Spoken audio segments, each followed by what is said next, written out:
રાહુલ ગાંધી જ્યારે વિદેશ જાય છે ત્યારે દેશનું અપમાન કરતા હોય છે અને ગુજરાતમાં આવે ત્યારે ગુજરાતીઓનું ખાસ કરીને ગુજરાત કોંગ્રેસના આગેવાનોનું અપમાન કરતા હોય છે.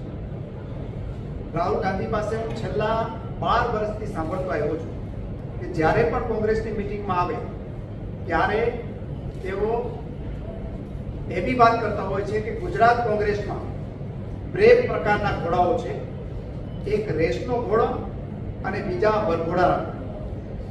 હવે વરઘોડાના ઘોડા અને રેસના ઘોડા કોણ છે એને અલગ અલગ કરવા જોઈએ, પરંતુ 12 વર્ષ થયા છતાં રાહુલ ગાંધી હજી ગુજરાત કોંગ્રેસમાં રેસના ઘોડા છે એની ખબર એમને ન પડતી હોય તો એનો મતલબ એ છે કે ઘોડા તો બરોબર કદાચ હશે, પરંતુ ઘોડા ઉપરનો જે અશ્વાર છે એને ખબર પડતી નથી કે રેસના ઘોડા કોણ છે અને વરઘોડાના ઘોડા કોણ છે.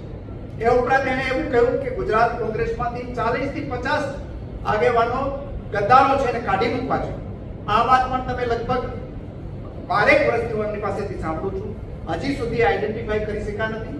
પરંતુ મૂળ વાત એ છે કે એને ગુજરાતની રાજનીતિને અને ગુજરાતના લોકોની સમજ નથી, એટલે વારંવાર ગુજરાતમાં આવી અને આ પ્રકારના નિવેદન કરે છે.